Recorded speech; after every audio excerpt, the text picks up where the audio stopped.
Purihin ang Panginoon. Magandang umaga po sa inyong lahat. Sa araw po na to, mga kapatid, tayo po ay muli na sama-sama na mag-aral ng kanyang mga salita upang siya ay patuloy po nating makilala at masamba at tayo po ay makalakad ng ayon sa kanyang kalooban. Bago po tayo magpasimula, mga kapatid, kayo po ay akin pong inaanyayahan sa isa pong maikling panalangin. Ama, nagpapasalamat kami sapagkat ikaw ang bukal ng buhay, ang bukal ng karunungan at lahat ng kaalaman. Ikaw ang nagbibigay sa amin ng lakas sa bawat araw na kami ay makasunod sa iyong mga kalooban. Salamat po sa lahat ng biyaya na tatanggapin namin sa araw na to. Pagpalain mo nawa ang iyong mga anak at lahat po ng mga nagmamahal sa iyong mga salita. Nawa patuloy kaming lumalim sa pagkakilala sa iyo nang sa ganon ay mapaglingkuran ka namin ng buong puso, buong lakas at buong kaluluwa. Sa iyo po ang kapurihan, Ama, sa pangalan ni Jesus. Amen. Purihin ang Panginoon. Sa araw po na to, mga kapatid, ang atin pong pag-aaralan ay tungkol po sa isa sa mga role ng ating Panginoong Jesus bilang isang mediator. Isa po sa role ng mediator ay yung ang ating Panginoong Yesus ay tumatayo sa atin bilang isang dakilang saserdote. Ano po ba ang sinasabi ng Biblia tungkol po sa ating Panginoong Yesus bilang the great high priest? At ang ating mga pong pamagat sa araw na ito ay ang ating Panginoong Yesus, the high priest of good things to come. At ito po'y hango sa aklat po ng Hebreo. Yan ito pong sinasabi sa Hebreo chapter 9 verse 11. But when Christ appeared as a high priest of good things to come, he entered through the greater and more perfect tabernacle, not made with hands, that is to say, not of this creation. So, napakaganda po ng pagkakasabi po ng writer ng Hebrews na siya po, hindi lang po siya basta high priest lang. Siya po ay high priest of good things to come. Ano po ba ang nasa mind ng writer nung isinulat niya to? At ito po ay ibinigay ng Panginoon sa atin upang tayo makilala natin ng lubusan ng ating Panginoong Yesus at maunawaan natin kung gaano kadakila yung kanyang ginawa para sa atin upang tayo ay maibalik sa Panginoon. Okay, so mahalaga po yung ating pag-uusapan ngayon. Okay. Alam niyo po ba, ang Panginoon ay nagpatayo siya ng tabernacle doon sa wilderness. And eventually, nung sila po ay nakapasok na sa lupang pangako, ito po ay ginawa ng templo sa pamamagitan po ni King Solomon. So, ang temple o yung tabernacle, hindi po siya makapag-ooperate kung wala pong mga priesthood. Okay? So, kaya nga po, magkakasama-sama po yung mga konseptong iyan. Pag merong tabernacle o templo, merong saserdote. At kung merong saserdote, ay meron ding sacrifices. Kasi kung walang sacrifices, walang gagawin yung mga saserdote. At kung walang gagawin yung saserdote, walang kabuluhan yung temple o yung tabernacle. So ito pong tatlong ito ay magkakaugpong at hindi po ito pwedeng paghiwa-hiwalayin. Sapagkat ito po'y mahalaga. Kailangang maintindihan natin ito sapagkat ito po yung mga pictures of things to come. Pictures of reality na ginawa ng Panginoong Jesus sa atin. Actually, siya po ang kumatawan nito. Ang mga bagay na to ay isinulat doon po sa Old Testament para ipakita sa atin kung ano yung reality na nagaganap sa langit at kung papaano tayo hinango ng Panginoon sa ating mga kasalanan. Okay. So ngayon, mga kapatid, ano ba ang priest? Ano ba ang trabaho ng isang saserdote? Ang priest po, mga kapatid, ay mediator. Marami pong kasi mediator sa Old Testament. Yung prophet, ang role niya ay mediator din. Mediator between God and man. Ganon din po ang ating pong paksa ngayon. At ganon din yung kanyang isang office na bilang hari. He represents man to God. So iba't ibang area nga lang po ng gawain. So ngayon, ang priest po ay mediator between God and man. He was the people's representative with God through the appointed sacrifice. So, mahalaga po yung sacrifice doon po sa role ng saserdote. The priestly role is very crucial because he is performing a ministry of reconciliation. Kaya nga po, napakahirap po nung trabaho ng priest. Kailangan niyang sundin ng maingat ang lahat ng tagubili ng Panginoon. Kasi yung ministry na kanyang ginagampanan ay hindi po yun kaisipan lamang ng tao. Yun po ay picture of things to come at nakita naman po ninyo yung ginawa ng Panginoon sa mga anak ni Aaron, no? Si Nadab at Abihu. Pinatayo ng Panginoon kasi lapastangan. Bakit po? Kasi matapos silang itrain ng Panginoon, matapos silang turuan ng mga procedures at kung ano yung gagawin, ay para bang ganun na lang binaliwala nila at the very inauguration ng tabernacle ay kumuha sila ng strange fire. At mula doon, pinatay sila ng Panginoon. Kasi nga, napaka-crucial po ng trabaho ng mga saserdote sapagkat ito po ay ministry of reconciliation. Ire-reconcile yung taong makasalanan pabalik sa Diyos. At ito pong mga bagay na to ay representative ng better things to come na ang Panginoong Hesus ang pinaka-substance of reality ng mga bagay na to. Okay. Kaya po, maingat po ang mga saserdote noong unang panahon. They study carefully kung ano yung mga instructions ng Panginoon at ito po ay kanilang isinasakatuparan. Okay. So, tatandaan po natin mga kapatid, ang pinili ng Panginoon ang lahi ni Levi. Meron po kasing 12 tribes na tinatawag. Ito po yung mga anak ni Jacob. Doon sa 12 tribes na yun, nung dumami na po sila, pinili ng Panginoon ang mga Levita upang sila yung maglilingkod sa Kanya. So, napaka-delikado, no? Napaka-delicate nung trabaho ng mga Levita sapagkat they represent God to the people. So, hindi nila po pwedeng inventuhin yung manner ng paglilingkod. Kung ano yung prescribed ng Panginoon, ganun-ganun nila susundin yon. Okay, so, kaya po ang tawag sa mga saserdote noon sa angkan ng Levites ay Levitical priesthood.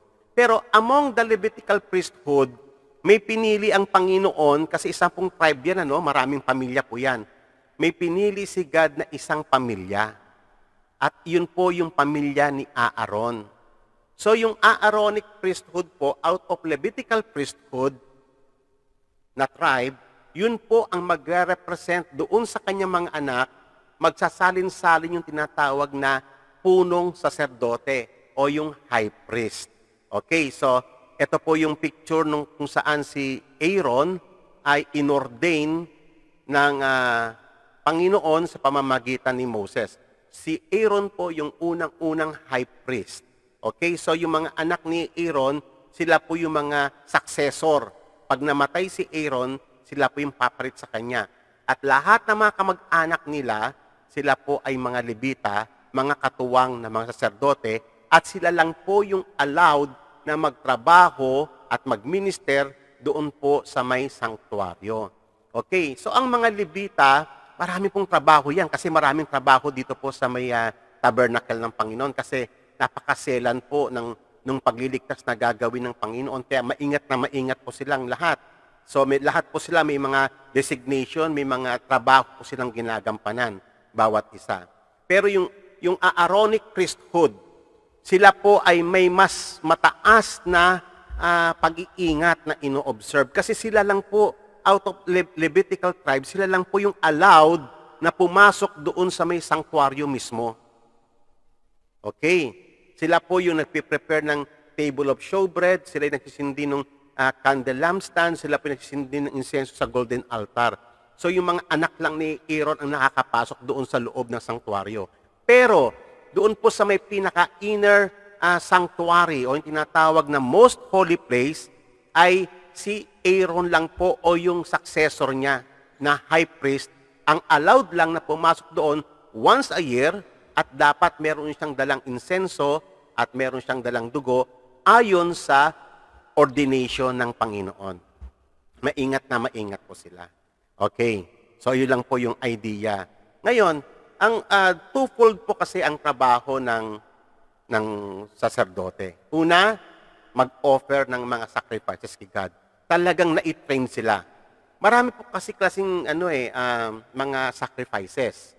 Meron po yung burnt offerings, meron po yung grain offerings, meron po yung sin offering, at meron pong guilt offering, meron pong peace offering, ang dami pong offering. Kaya nga, talagang pinag-aaralan nila dito yung papaano mag-offer kasi yun po ay picture of things to come na gagampanan ng Panginoong Hesus sa atin kung papaano tayo ililigtas. Pangalawa, to make intercession. So sila po ay itinatag ng Panginoon to intercede for the people. So sila ay nagtuturo ng salita ng Panginoon, sila ay nagpapaunawa ng kalooban ng Panginoon, at sila lang din po yung talagang nanalangin para sa bayang Israel. Kaya malaki po itong role na gampanin ng mga saserdote. Okay. So, sabi nga ng Hebrews chapter 9, verse 22, according to the law, almost all things are purified with blood, and without the shedding of the blood, there is no remission for sin. Okay, kaya nga mahalaga ito, mga kapatid, yung pagbubo o yung pagtigis ng dugo. Okay, lahat po ng mga animal sacrifices na ginagampanan po ng mga saserdote, yun po ay pictures ng pagdating po ng Panginoong Yesus na siya po yung pinakakatuparan ng lahat ng bagay. Okay. So, tatandaan po natin, maingat po sila. God cannot be approached without sacrifice. Kinakailangan para sila po ay makapag-worship sa Panginoon, para sila ay tanggapin ng Panginoon, para sila ay patawarin ng Panginoon, dapat mayroong sacrifice na titigis ang dugo sapagkat ganun po exactly yung ginawa ng ating Panginoong Hesus. Okay. The only sacrifice acceptable to Him is a holy one. Kaya nga kinakailangang banal yun.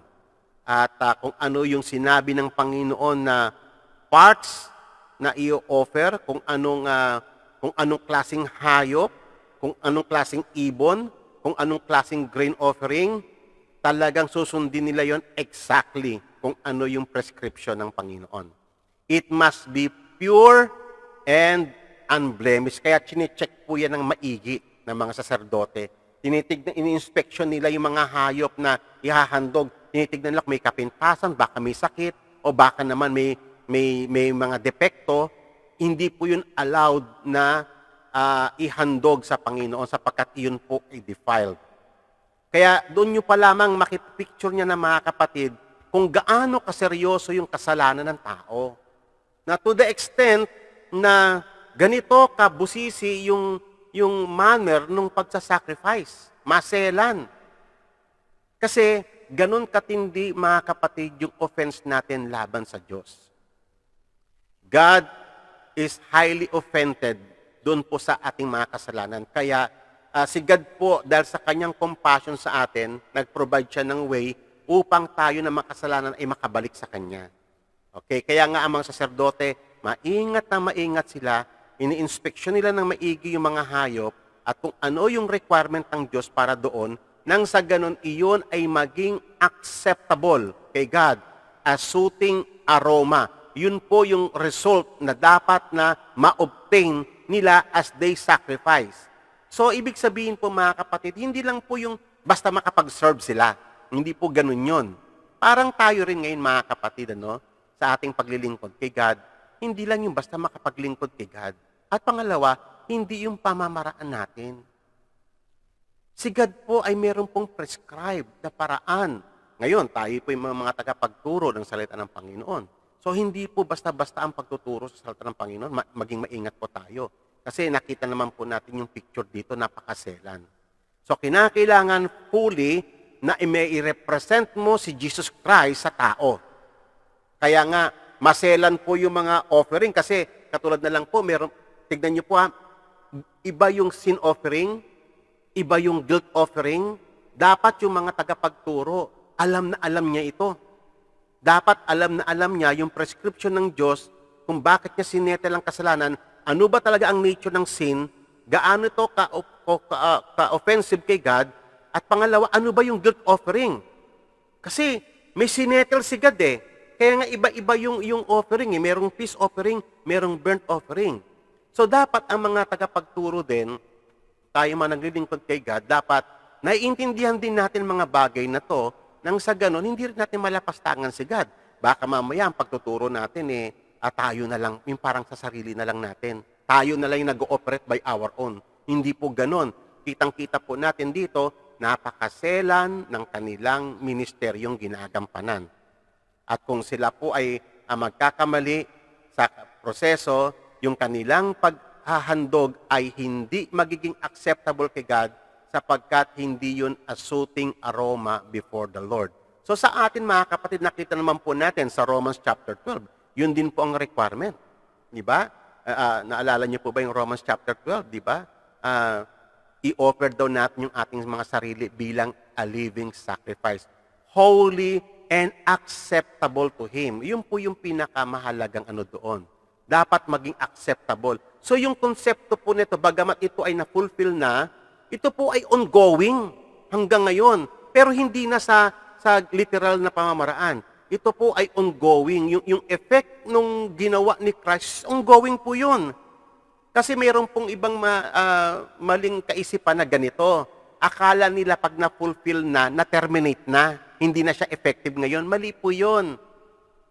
Ang ibig pong sabihin ng fulfilled, from that time na na-fulfilled, ay nag-take effect na po yun. Intact po yun. Existing po yun. Yun pong ibig sabihin ng fulfilled. Parang ganito po kapatid, no? Pag sinabing, kunyari, pinangako ng iyong boss na sa ganitong buwan at ganitong taon ay tataas ang sahod ninyo ng ganitong halaga. So, pag dumating na yung panahon na yon, yung sinabi niya, yung pangako niya, yung taon at buwan, at ibinigay niya yung pangako, ibig sabihin na fulfill na yung pangako. At yun po, from that time on, ay mag-start na magiging effective yung increase ng salary nila. Effective from that time onward. So, ganun po yung nangyari kay Jesus sa kanyang pag-fulfill ng mga sacrificial system ng Old Testament. So, hindi po na-terminate yun. Intact po yun. Existing po yun. Magpahanggang ngayon. Ang tabernacle, yung Old Testament ay shadow lang. Pero ngayon, nag-take effect na yung reality. Yung real tabernacle sa langit. Nag-ooperate na po siya. Okay. At yung sacrifices ni Jesus Christ is ever present doon. At si Jesus ay nagpe-perform sa atin as high priest ngayon. Existing yon. Mula noong time na siya namatay sa krus. Existing po yung magpahanggang ngayon. Kasi gusto ko lang pong ituwid dito, baka pag ang pagkakakala ninyo na termine tapos na. Kasi ganun po yung mga napapansin kong isip ng ibang ibang mga tagapagturo na lagi nila sinasabi na tapos na ang Old Testament. Mali po. Intact po yun ngayon, kapatid. Ongoing po yun. Existing po yun ngayon. Kaya lang, ang nangyayari na po ngayon ay yung reality na. Hindi na po yung shadow. Yung pinaka-substance na mismo, yung nangyayari na po sa ating kapanahunan ngayon. So, mahalagang points po yan, kapatid. Okay. So, si Jesus, tapos na yung kanyang sacrifice kasi ever-present na yon. Tapos na, once and for all, ginawa niya yon. Pero yung kanyang intercession na trabaho ng priest ay ongoing po yun sa atin, mga kapatid. Kaya nga po tayo na-preserve Pinag-pray tayo ng Panginoong Yesus. Ongoing po yun. Nag-ooperate po sa langit yung totoong tabernacle. Malinaw po yan sa scriptures. Okay. So magpatuloy po tayo. Okay. So sabi po ng Hebrews chapter 5, verse 1 to 3, for every high priest taken from among men is appointed on behalf of men in things pertaining to God, in order to offer both gifts and sacrifices for sin. He can deal gently with the ignorant and misguided, since he himself also is beset with weaknesses. And because of it, he is obligated to offer sacrifices for sins as for the people, so also for himself. Ano po ba ang ibig sabihin ng talata na ating binasa? Ganito po yun, mga kapatid. Kasi, unang-una, mahalagang makita natin ano po ba ang qualification para ang isang tao ay maging qualified na high priest. Okay. Unang-una, sabi nga kanina doon sa may talata sa Hebrews chapter 5 verse 1, kukunin si God ang namili. Si God ang namili kung sino sa kanila ang magiging priest o high priest. Okay. Katulad na lang po, siya yung pumili doon sa may tribe of Levi para sila yung mag-represent sa kanya. And out of that tribe, kasi malaking tribe po yan, yung isang pamilya lang doon, out of that tribe, ang pinili niya na maging saserdote. Okay. Sa case ng ating pag-aaral sa Old Testament, sa actuality, ay yung pamilya po ni Aaron at yung kanyang mga anak onward. So, sila po yung mga successor. Yung ibang mga kababayan nila, ibang kamag-anak nila, katulad ng Kohatites, Gersonites, hindi po sila qualified na sa priesthood. Bagamat priesthood din yung calling nila kasi Levite sila eh. Pero yung priest na nakakapasok sa mga masisela na mga responsibilities sa loob ng sanctuary ay yung mga anak lang ni Aaron. Okay. So yung high priest po, mga kapatid, ay hindi po siya self-appointed. Si God po ang nag-appointed. Pangalawa, hindi po tao ang nag-appoint sa kanya. Okay, so yun po yung mahalaga doon. Kaya nga pag pinili ni God, itong pamilya ni Aaron ang magre-represent sa akin. Yun. Kaya nga naalala niyo yung rebellion ni Korah, nila Dathan at Abiram, yun po yun. Akala nila, hindi nila naintindihan yung pagpili ng Panginoon. Si God po ang namimili eh. Amen po ba? At kung si God ang namili, hindi po yung kagustuhan ng tao. And we have to respect it. We have to submit dun sa authority na binigay ng Panginoon sa taong iyon kasi hindi po yun sarili niya. Yun po ay ordination ng Diyos. At kapag tayo hindi po tayo nagpasakop sa kayusan na yun at tinakda ng Panginoon, we are in rebellion against God. Mahalaga pong maintindihan yan, kapatid. Okay? So tatandaan po natin doon po sa loob ng iglesia na ating pong kinikilusan ngayon, hindi po mga sarili natin yan. Yun po yung ordination ng Diyos. Ang nag-ooperate po doon yung mga tao na binigyan ni God ng gifts to operate kung ano-ano yung mga bagay. At obviously naman, mga kapatid, we operate according doon sa gifts na binigay ng Panginoon sa bawat isa sa atin. Lahat tayo, lalo na po ngayon, ang calling po nating lahat ngayon ay priesthood na. Kasi iyon naman talaga ang layunin ng Panginoon. Pero mga kapatid, meron pa ring order na isinet ang Panginoon. Para pong ganito sa Triune God. Sa Triune God kasi, merong God the Father, God the Son, and God the Holy Spirit. Equal po sila. Pero may mga designation sila. Si Father ay Father. Yung anak, yung anak. So, meron silang order na sinusunod at they respect one another. Walang competition sa kanila, walang pagalingan sa kanila. Walang inggitan doon sa kanila. They perform kung ano yung role na ginagampanan nila sa creation. At masaya sila doon. So, ganun din po ginawa ng Panginoon ang church, ang family, at ang society. Based po doon sa structure ng Triune God. So tayo, mga kapatid, ganun din po sana sa loob ng iglesia. We have to respect, we have to follow kung ano yung papaano niya isinet yung order, kung papaano niya tayo tinawag bawat isa doon sa loob ng iglesia. Okay. So, pangalawa, since the priestly calling is to approach God on behalf of men as mediator, the high priest must be acceptable. So, yan po yung isang malaking problema.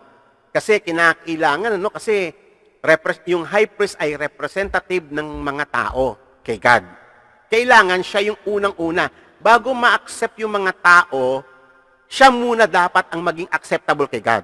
Okay, so very important point ito mga kapatid.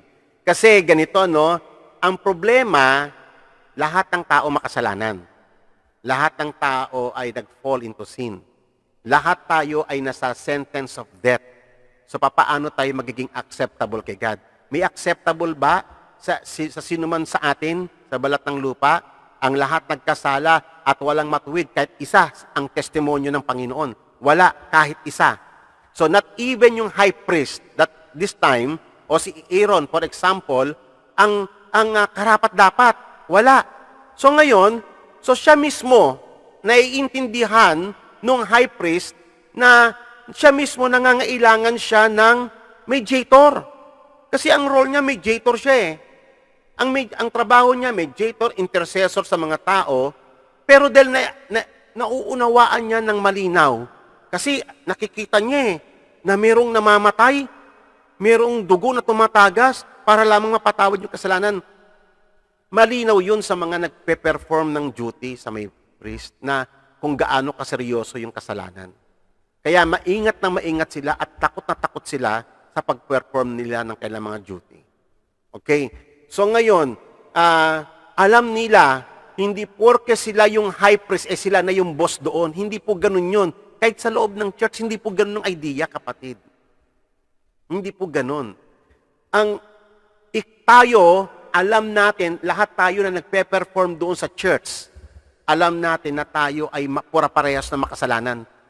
Alam natin na pare-parehas lang tayo na tinubos ng Panginoon. Alam natin, pare-parehas lang tayo may kahinaan. Wala rin tayong pinag-iba doon sa ibang mga miniministera natin. At ang mga bagay na ito, mga kapatid, ay malinaw na malinaw sa kalalagayan ng saserdote, yung high priest. Alam niya yon exactly. Kasi pag pinag-aaralan nila yon at itinuturo nila yon sa mga iba pang mga saserdote na napakadelikado. Kasi biruin mo, no, tatagas yung dugo, kailangang merong mamamatay.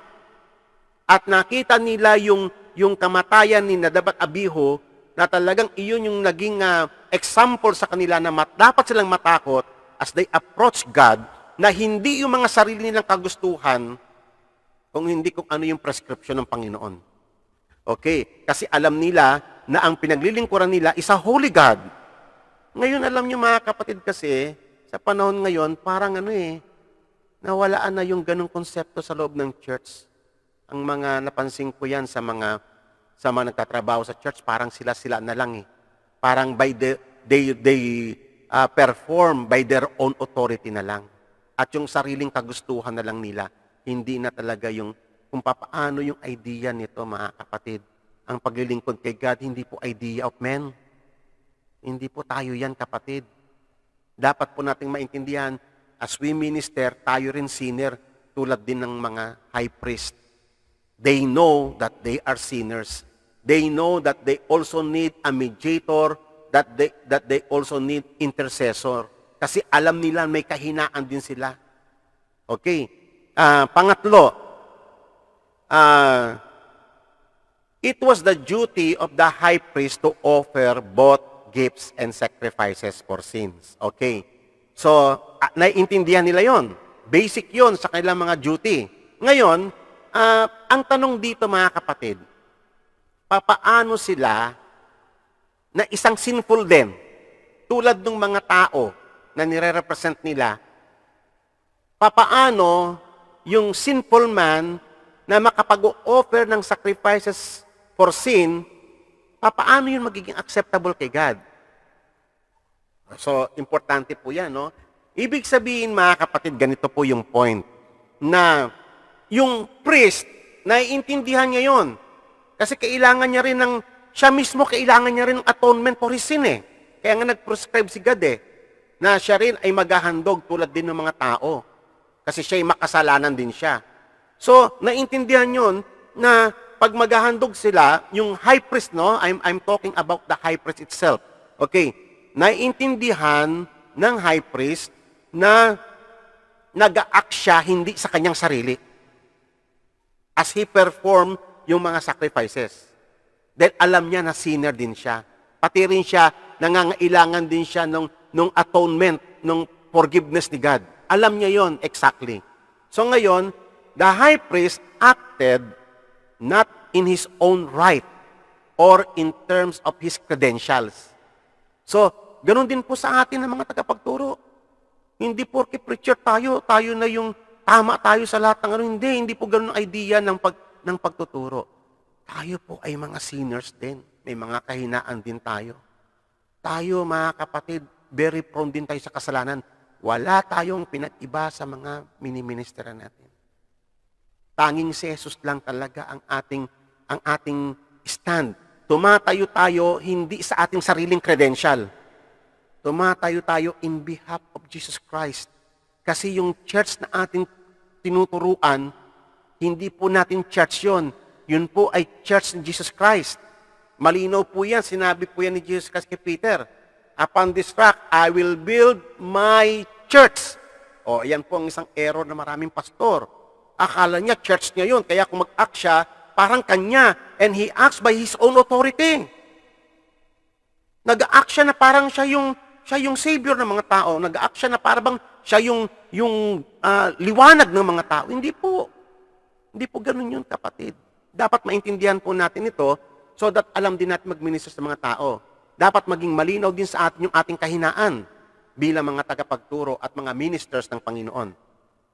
So the high priest acted not in his own rights or in terms of his credential, but in terms of the true high priest whom he represented. Naiintindihan niya to na yung high priest, sila Aaron noon, at yung mga sumunod pa sa kanya, malinaw na malinaw sa kanila yon na meron silang nire-represent. Meron silang nire-represent na totoong high priest. Kasi alam nila na sinner sila eh. Alam nila na hindi rin sila karapat-dapat. So nag-act sila as they perform, nire-represent lang nila yung padating, which is the reality. At iyon ay ang Panginoong Yesus. Okay. So, but in terms of the true high priest whom he represented, he understands that he was just a type. So type lang siya of the true high priest to come. He was a standstill until the destined high priest arrived and made the ordained sacrifice. Okay? So ganun nga po talaga ang nangyari exactly. So nung dumating na si Jesus Christ, so yung trabaho ng high priest tapos na. Naalala ko nga po yung si Caiaphas, yung lumitis kay Jesus, yung sinabing blasphemy si Jesus, yung winasak niya yung kanyang kasuotan, yung high priest. Winasak niya ng high priest.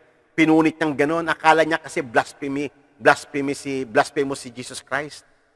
So winahak niyang gano'n. Nakalimutan niya yung tagubilin sa mga high priest. Alam niyo ba kung yung tagubilin ng Panginoon sa mga high priest? Wag na wag mong pupunitin ang iyong damit bilang saserdote. Pinunit niya, nakalimutan niya. So, yun ay isa ng pagpapakita na siya ay talagang natapos na yung role ng mga high priest. Tapos na sapagkat yung totoong high priest is about to come very, very soon noong mga time na yun. Okay? Hindi na-recognize ni Caiaphas na yung kaharap niya is the great high priest. Yung pagpunit niya ng kanyang kasuotan ay nagpapatunay lamang na terminated na yung kanyang role as human high priest, na siya ay type lang ng pinaka-substance na darating, walang iba kung hindi ang Panginoong Yesus. Amen. So, stand in lang po siya. So, type lang po siya. Siya po ay shadow lang of things to come, of the reality to come, which is Jesus Christ, the true and great high priest. Okay, purihin ang Panginoon. Ang high priest po ay meron pong tatlong confession as they confess his sin in behalf of the people and in behalf of himself. Okay, may tatlo po siyang confession, especially during the Day of Atonement. So, una, ang kanyang kinokonfess na kasalanan, yung kasalanan niya at kasalanan ng kanyang mga anak o ng kanyang pamilya. Pangalawa, ikinoconfess niya yung kasalanan ng mga tao ng buong Israel. Pangatlo, yung priesthood in general. Yung pagkakasala ng lahat ng angkan ng priesthood. Kaya tatlo po yung kanyang area ng kanyang paghingi ng tawad. Yung kanyang pamilya, yung kanyang sarili, yung kabuuan ng mga priesthood na kumakatawan doon kasi nagkakasala sila. Pangatlo, yung buong bayang Israel. So, yan po yung focus. Meron po silang talagang ginawa na prayer doon na nire-recite yun every year ng mga saserdote. Okay. So, only as one who had been himself atoned could the high priest make atonement for others. So, ibig sabihin, meron po kasi silang principle sa kanilang Torah na ganito. An innocent man must come and make atonement for the guilty.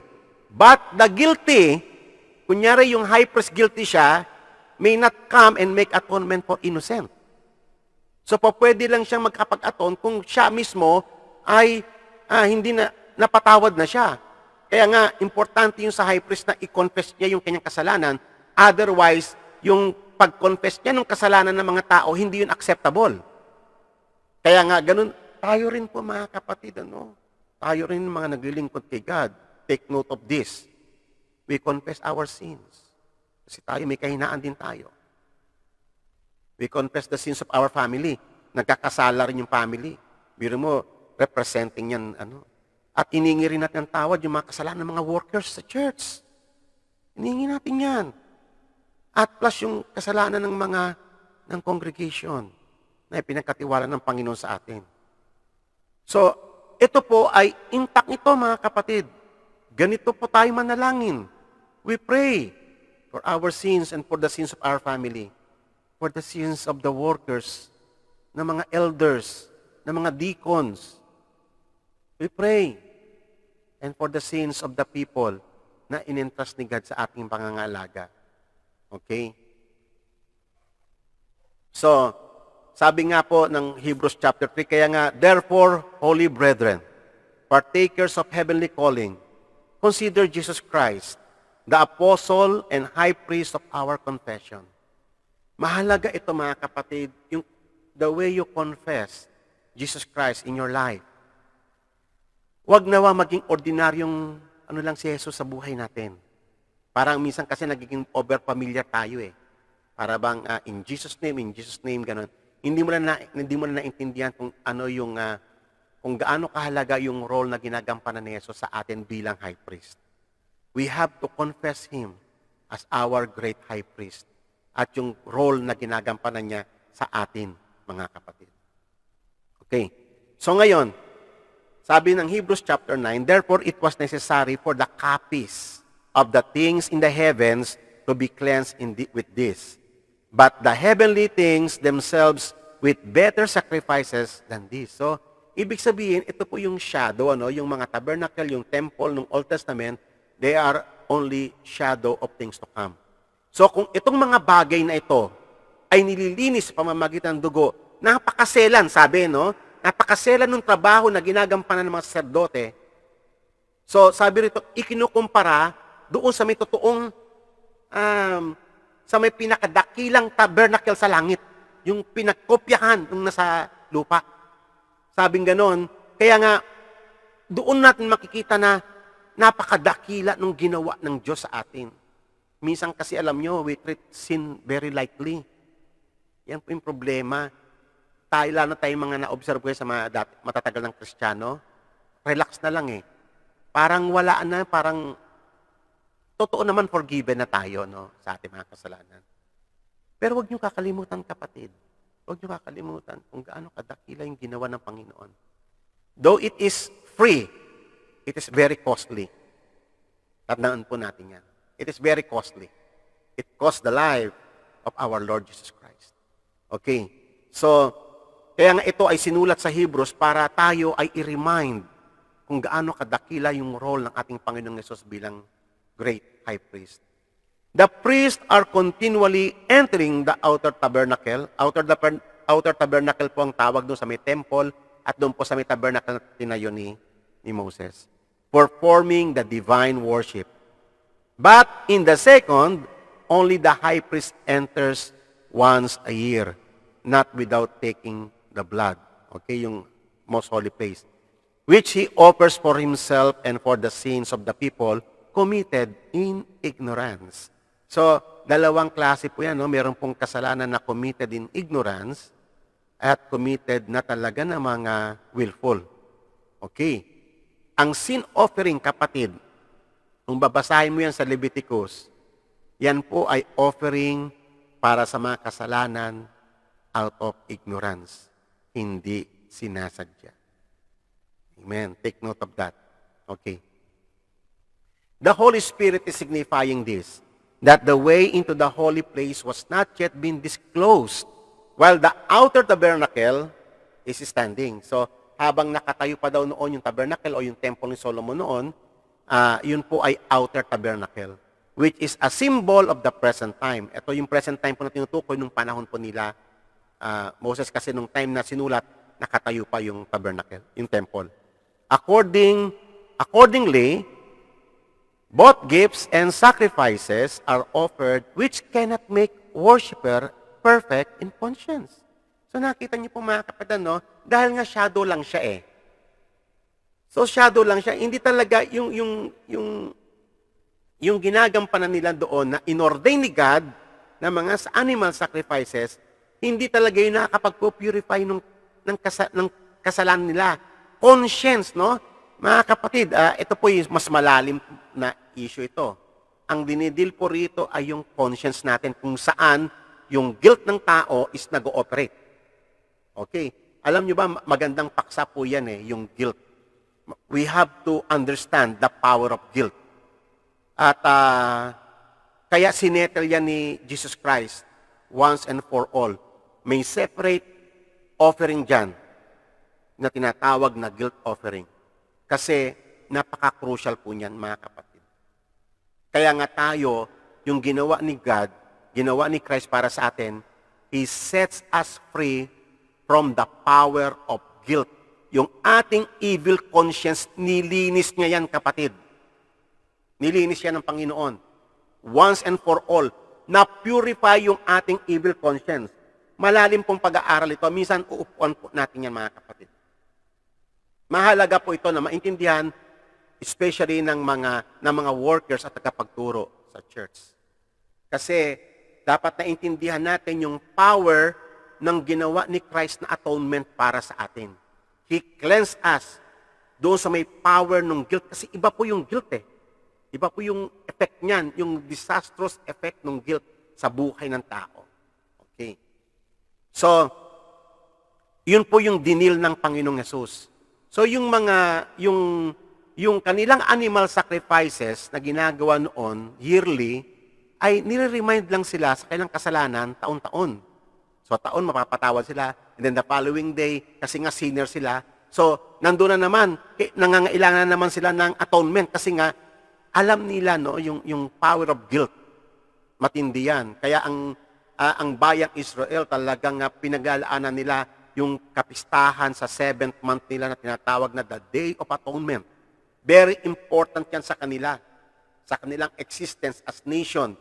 Kasi alam nila yung power of guilt. That even yung mga pagan nations noon, alam nila yung guilt, kahit na sila yung mga unbelievers. Alam nila yung power of guilt. Kaya nga sila noon, nag-o-offer sila sa mga volcano, sa mga, akala nagaganit yung volcano, nagagalit yung Diyos nila, kung ano yung mga ginagawa nila noon, kasi alam nila yung guilt.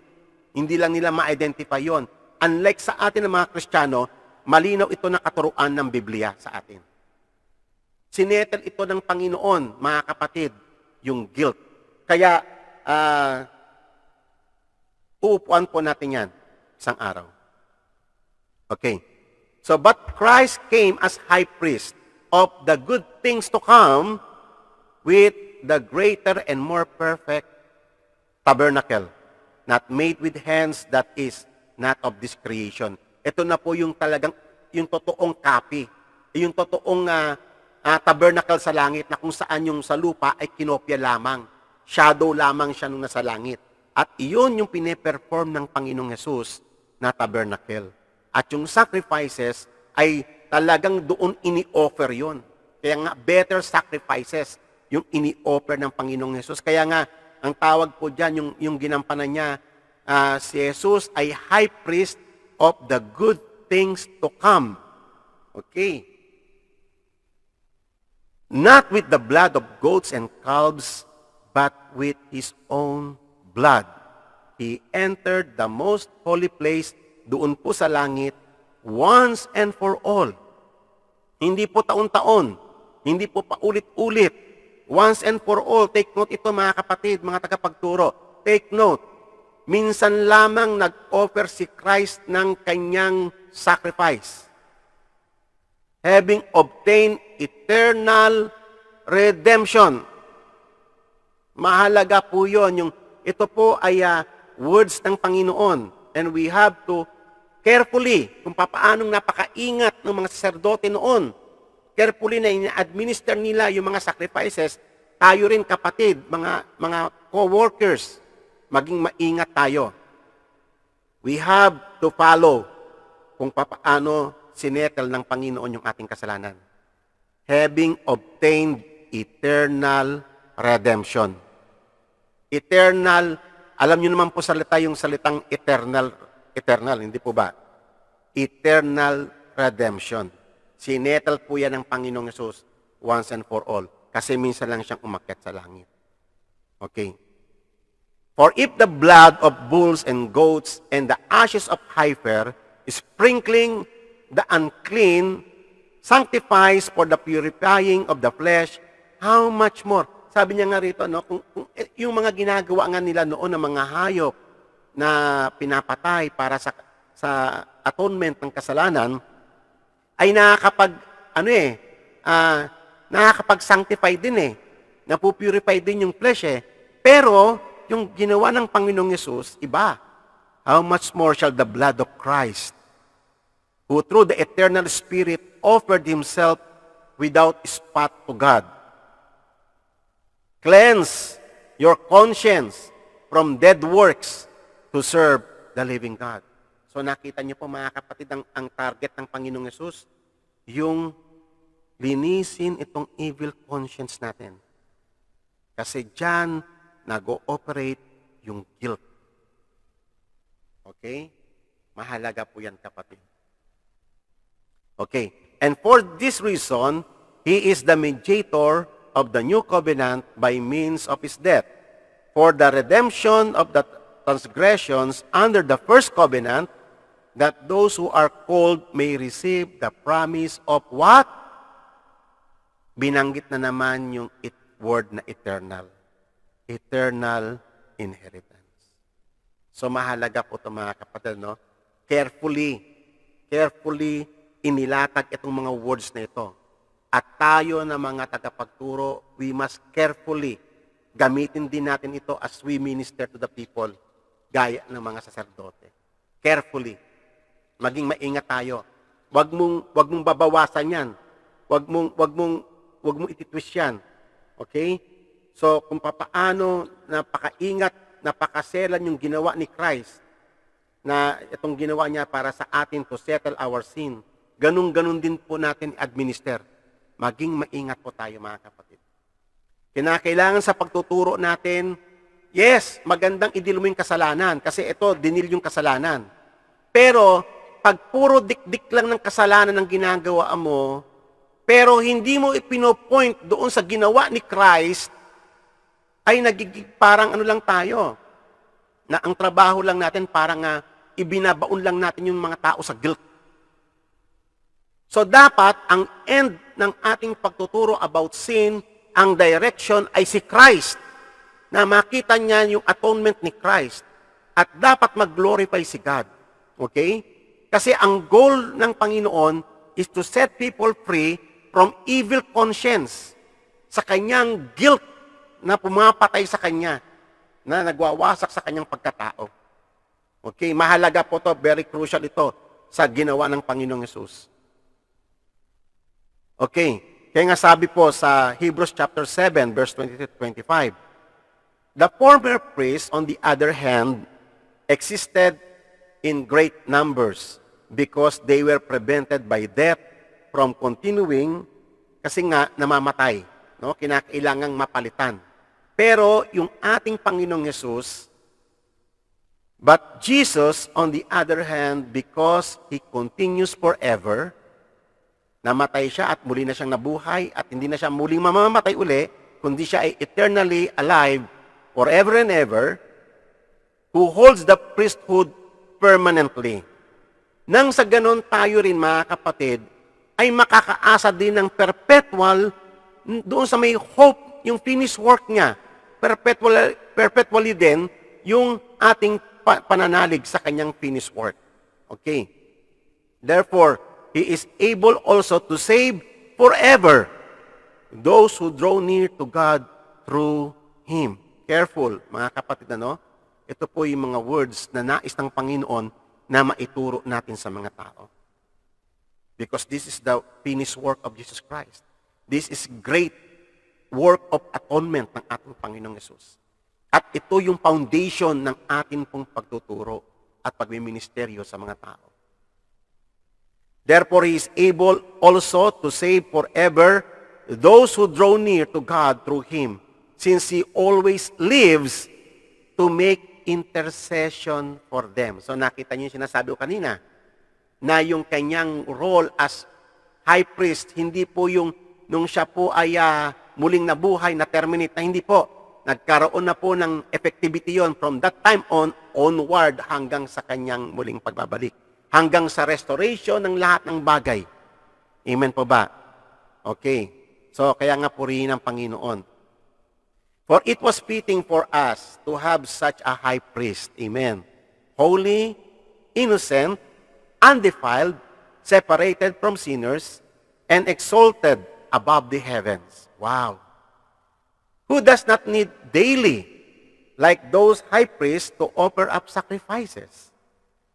First for his own sins, and then for the sins of the people. Because this he did once and for all when he offered up himself. For the law appoints men as high priests who are weak. But the word of the oath, which came after the law, appoints a son made perfect forever. So nakita nyo kanina, mga kapatid, kaya nga yung Aaronic priesthood ay inappoint ng Diyos. Yung Levitical priesthood, inappoint ng Diyos. At walang po pwedeng mag-contest doon sa appointment ng Diyos. Tayo, inappoint tayo ni God. Dinesignate tayo sa kanya-kanyang mga trabaho. So, kaya inappoint si Aaron out of the tribe of Judah. Siya yung pinili ng Panginoon sapagkat ire-represent niya yung totoong high priest na padating. Walang iba kung hindi ang Panginoong Hesus. Na siya yung inappoint na a son and made perfect forever. Amen. So, purihin ang Panginoon. Amen. So, now we have such a high priest who has taken his seat at the right hand of the throne of the majesty in heaven, a minister in the sanctuary and the true tabernacle, which the Lord pitched, not men. Kaya nga, napakapalad natin, mga kapatid. Tatandaan po natin, we are born in a living hope. Gaya po ng patotoo ni Apostol Pedro. At sabi nga po sa Hebrews chapter 10 na, He opens a new way, a living way for us upang tayo ay makalapit sa throne of God.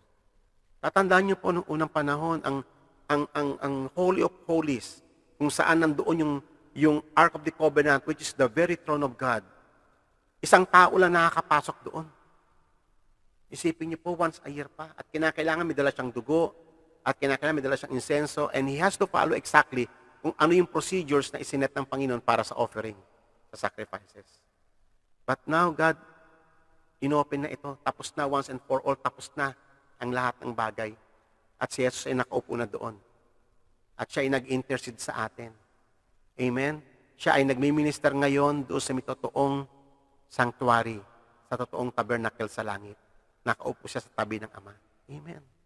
Purihin ang Panginoon. Kaya nga, mapalad tayo, mga kapatid, sapagkat meron tayong malalapitan na nakakaunawa sa kahinaan natin. Kaya nga ang Panginoong Yesus ay nagkatawang tao. He knows exactly our weaknesses. Huwag tayo mga kapatid, huwag natin ugaliin na para bang magaling tayo. No, lahat tayo may weakness. Yung high priest nga alam na alam niya yun eh. Alam niya na may weakness siya kasi yun yung testimony ng Bible. Meron din siyang weakness kaya kinakailangan mag-offer din siya. Lahat tayo nangangailangan ng mediator. Lahat tayo nangangailangan ng savior. Lahat tayo nangangailangan ng intercessor. Lahat tayo nangangailangan ng atonement. Lahat tayo. We need Jesus Christ. We are not better than others. We are all sinners. We are just forgiven. Tayo yung mga taong highly privileged na kinahabagan ng Panginoon at binigyan niya ng pagkakataon na makapag-serve sa Kanya. Amen? Kaya wala tayong credit by our own selves kasi hindi natin sariling credential yung ating tinatayuan ngayon. Habag lang ito ng Panginoon sa atin. An opportunity to serve the living God. Amen? Kaya nga purihin ang Panginoon. At kung tayo man ay magkakasala, kung tayo madudupilas, binigyan tayo ng pagkakataon na to confess, to repent for our sins. At sinabi niya sa may 1 John chapter 1 na He is faithful and just to forgive our sins. Ayaw ng Panginoon na tayo ay mananatili sa ating guilt. Ayaw ng Panginoon. Yung sinabi niya na pinalaya niya tayo, malalim ang ibig sabihin nun. Hindi lamang basta kasalanan yon. It is from the power of guilt and sin. Amen. Hallelujah. Kaya nga mga kapatid, since therefore we have a great high priest who passed through the heavens, Jesus Christ, the Son of God, let us hold fast our confession. Amen. For we do not have a high priest who cannot sympathize with our weaknesses. Ang problema lang natin yung pag-amin natin sa ating mga sarili that we are also weak. Tulad ng mga high priest ng unang panahon. Sila Moses, may mga weakness yan. Sila Paul, sila John, lahat ng mga man of God sa may Bible, lahat tayo ay under judgment. Lahat tayo sinners. Lahat tayo may kahinaan. May certain point na tayo weak. Kaya nga, we all need atonement of the Lord Jesus Christ. Kaya nga, alam ng Panginoon, kaya nga namatay si Jesus sapagkat lahat tayo may mga weaknesses tayo. But one who has been tempted in all things as we are, yet without sin. Amen? Makakaasa tayo. Naintindihan niya exactly, kapatid, kung sino tayo at kung ano tayo. At huwag kang mag-alala doon, kapatid. That is exactly why Jesus Christ came here and died for our sins. Kilalang kilala niya tayo, mga kapatid. Alam na alam niya ang kahinaan natin. Therefore, let us draw near with confidence on the throne of grace. Tatandaan niyo, mga kapatid, ang confidence natin ay wala sa ating mga sarili. Ang confidence natin sa paglapit sa throne of grace ay hindi yung mga credentials natin o yung mga merit natin. Ang ating confidence ay yung ginawa ni Christ sa atin. Yung pag-purify niya sa ating evil conscience. Yun yung ating confidence. Amen. So that we may receive mercy and find grace to help in time of need. Amen. So, napakabuti ng Panginoon, mga kapatid, sa atin. Napakadakila ng ginawa niya sa atin. Kung papaano siya nag-provide sa atin ng way upang tayo makalapit sa Kanya na isang makasalanan. Isang makasalanan na walang isa man sa atin ng karapat-dapat na makalapit sa Panginoon. Pero ngayon, malayang-malaya na tayo makakalapit sa presensya ng Panginoon. Ngayong ibinigay ng Panginoon ang kanyang bugtong na anak na si Jesus bilang the sacrifice. Amen? At binuksan na yung dakong kabanal-banalan. Kaya nga, mga kapatid, alam niyo ba, as we pray, doon na tayo mismo nagpipray tayo, mga kapatid. Once we bow our knees before Him, doon mismo tayo nagpipray sa may dakong kabanal-banalan, sa very throne of God. Ganun kalaki yung habag ng Diyos, yung access na binigay niya para sa atin. Amen po ba? Kaya wag po nating sayangin ang mga pagkakataon na ito, mga kapatid. Hanggat, sabi nga rito, let us draw near with confidence to the throne of grace so that we may find mercy and find grace to help in time of need. Lahat tayo, we need God. Every moment of our life, we need God. And we thank God for God has provided us a great high priest, the Lord Jesus Christ, the ultimate sacrifice, the man who made atonement for us, our great high priest, our Lord, our King. Amen. Purihin ng Panginoon. Nawa mga kapatid, kayo ay na-encourage sa mensahe ng Panginoon sa araw na to. Nawa kayo ay mapalakas upang nang sa ganun kayo makabalik sa kanyang panawagan at mapaglingkuran niyo siya ng buong puso at buong lakas bilang pasasalamat sa lahat ng kanyang kabutihan sa atin. Amen. Tayo po'y manalangin. Ama, nagpapasalamat kami sa iyong napakasaganang pag-ibig na iniukol sa amin. Lord, hindi kami karapat-dapat na makalapit sa iyo. Knowing, O Lord, kung gaano restricted ang Old Testament law na sinet mo para sa Israel. Kasi yung offense ng aming kasalanan laban sa iyo, Panginoon, ay it was so great, Father God, na talagang na-offend ka to the extent na ibinigay mo yung law ng tabernacle para ipakita na kung papaano, O Lord, yung pagdanak ng dugo, na kinakailangang may dadanak ang dugo, kinakailangang may mamamatay para lamang kami ay makalapit sa iyo, para lamang kami ay mapatawad sa aming mga kasalanan, mapalaya sa aming mga guilty conscience, sa aming mga evil consciences, O God, at upang kami, Panginoon, ay makalapit, Panginoon, sa iyong dakong kabanal-banal. Napakalaki ng pag-ibig na iniukol mo sa amin. Ibinigay mo ang iyong bugtong na anak na si Jesus. Ngayon, O Lord, you have given us a great privilege to pray before you, to your very throne of grace and mercy. Lord, thank you so much. Lord, sa mga oras na to, abutin mo yung mga anak. Ang mga anak mo, O Lord, na nagsasuffer ng mga karamdaman. Lord, mahabag ka po, Panginoon, sapagkat ikaw lang po ang tanging naming pag-asa. Lahat kami may kahinaan, Panginoong Diyos. Lahat kami, Panginoon, may mapagkukulang. Lahat kami makasalanan. At kami, Panginoong Diyos, ay pinatawad mo lamang. Tinanggap mo kami not on the basis of ourselves, but on the basis of your wondrous work, O Lord God, on the cross. Father, thank you so much sa lahat ng iyong ordinations.